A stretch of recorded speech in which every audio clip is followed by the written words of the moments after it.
प्रधानमंत्री जी श्रीमान मोदी जी ने महिलाओं के लिए बहुत सारे काम किए हैं, जैसे महिला को प्रताड़ित करना, महिलाओं की सुनवाई न होना, महिलाओं को शोषण करना, ऐसी सारी चीजें। और वो जो ट्रक चला जाता है और उसके पीछे लिखा रहता है बेटी बचाओ बेटी पढ़ाओ, हम मोदी जी तो कहते हैं बेटी बचाओ बेटी पटाओ, ये मोदी जी कहे थे।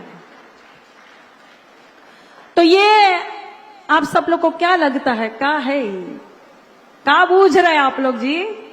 ये नारा है, ये नारा नहीं है, आप लोग बूझे नहीं। ये मोदी जी की चेतावनी है कि भाजपा की सरकार आ रही है, अपनी अपनी बेटी बचाओ। हमने पढ़ाई लिखाई महंगी कर दी है, अपनी अपनी बेटियों को घर में ही पढ़ाओ, बाहर मत निकालना, क्योंकि भाजपा की सरकार चल रही है। इसीलिए भारतीय जनता पार्टी के एक नेता ने कहा था कि ज्यादातर बेटियां खेतों में क्यों पाई जाती है। उनका कहने का अर्थ था कि अपनी अपनी बेटी बचाओ और घर में सुरक्षित रखो।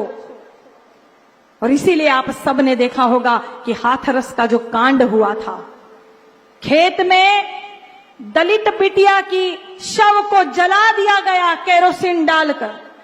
शासन प्रशासन ने रात को चुपचाप अंधेरे में उस बेटी का शव जला दिया था, न परिजन जनों को बुलाया और न ही किसी पत्रकार भाई को जाने दिया। यह हम सबको याद है, हम भूल नहीं सकते। इसीलिए यह चेतावनी है। आप सभी को पता होगा, चिन्मयानंद जी मुमुक्षु आश्रम चलाते हैं। मुमुक्षु का अर्थ होता है मोक्ष को देने वाला। यहां तो मौत को देने वाला है। बिटिया को प्रताड़ित करेंगे भगवा पहनकर, भगवा पहनकर आप बिटिया को प्रताड़ित करेंगे धर्म के आड़ में, और कहेंगे आश्रम चला रहे हैं। जिंदगी जिंदा दिली को जान ए रोशन, वगरना कितने यहां रोज फना होते रहते हैं। आज हमें उस शहीदी धरती से खड़े होकर इस मुल्क की विरासत को याद करने का मौका मिला है। राम प्रसाद बिस्मिल को याद करते हैं तो बिस्मिल अजीमाबादी का वो शेर याद आता है, ऐ शहीदे मुल्क मिल्लत मैं तेरे ऊपर निसार, ले तेरी हिम्मत का चर्चा गैर की महफिल में है।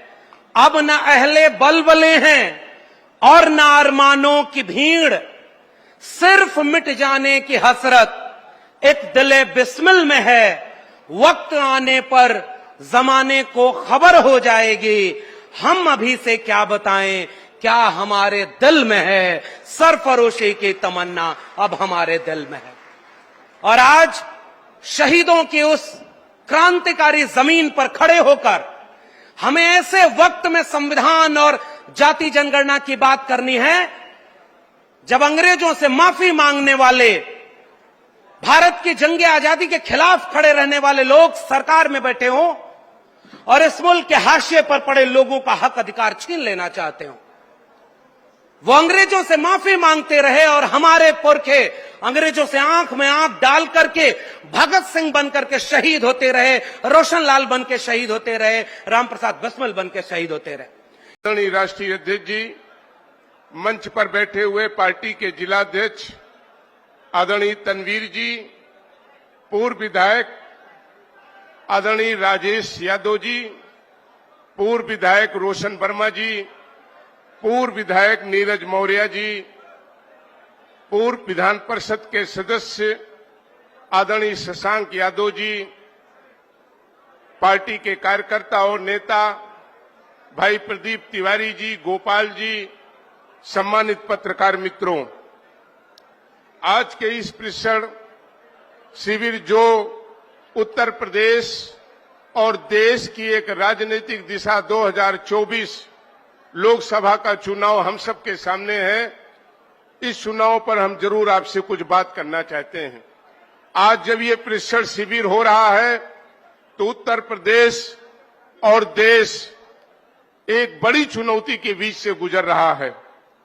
देश की केंद्र की सरकार और उत्तर प्रदेश की राज्य की सरकार लगातार उत्तर प्रदेश के लोकतंत्र और देश के लोकतंत्र और भारत के उस महान संविधान पर लगातार कुठाराघात और चोट पर चोट करता जा रहा है। लोकतंत्र लगातार कमजोर हो रहा है। भारत का वो महान संविधान जिसने सबको पल्लवित और पोषित करने का काम किया है, उसको लगातार कमजोर किया जा रहा है और संवैधानिक बॉडी पर कब्जा करने की होड़ आज केंद्र और राज्य सरकार की है। और खासकर जब 2024 का चुनाव हम सबके सामने है तो तमाम वो मुद्दे हम सबके सामने हैं। चाहे उत्तर प्रदेश के अगर हम अन्नदाता की बात करें तो आज उत्तर प्रदेश की 62% आबादी किसान आज एक बड़े संकट से गुजर रहा है, जहां उसके उत्पादन का मूल्य नहीं मिल पा रहा है। वहीं साथियों, आज अपनी फसल को बचाने के लिए भी उसे एक बड़ी चुनौती और बड़ा संकट, और हम कह सकते हैं किसान खेती नहीं कर रहा है बल्कि खेती को बचाने के लिए युद्ध लड़ने का काम कर रहा है इन साड़ों से जो सत्ता पक्ष के संरक्षण में आज उत्तर प्रदेश के किसानों की फसल को चौपट कर रहे हैं। महंगाई आज उत्तर प्रदेश की सबसे बड़ी समस्या है। आज ये सरकार आम जनता का ध्यान भटकाने के लिए तमाम तरीके के हथकंडे अपना रही है। जनता और गरीब और किसान और नौजवान, गांव में रहने वाला कमजोर, उसका ध्यान कैसे हटे, इसके लिए झूठ परोसा जा रहा है। इस झूठ से अगर कोई लड़ सकता है तो सामने बैठे हुए हमारे पार्टी के ये नेता और सेनापति लड़ सकते हैं। केवल भाषणों के आधार पर, अच्छी बातों के करने के आधार पर